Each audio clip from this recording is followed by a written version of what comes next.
A fisherman had just gone out to sea for a routine catch, but he accidentally hauled in something bizarre. A terrifying shriek echoed from inside the net. The experienced fisherman quickly sensed something was off. An ordinary big fish would never have any chance of breaking free from the net. At that moment, he still hadn't grasped the gravity of the situation. He figured he'd just snagged some rare deep-sea species. What he didn't realize was that a war between land and sea had already quietly begun. Just a few days later, the British military purchased the creature's corpse from the fisherman. In ancient texts and mythology, people called these beings sea demons, but this is the 21st century after all. From a scientific standpoint, the general preferred to call them aquatics. On the creature's neck, biologists discovered a pearl. They suspected it functioned as some kind of ID for the aquatics, containing various biological data. But with humanity's current technology, all they could detect was a bunch of calcium carbonate. Under the general's orders, soldiers placed the pearl back where they found it. Now that they knew another civilization existed beneath the ocean,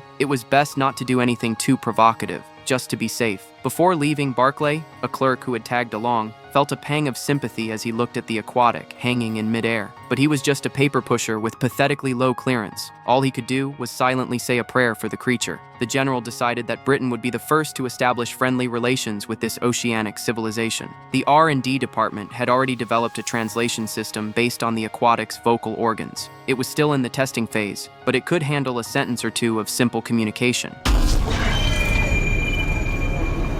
What was that, sir? A translation post. We said hello.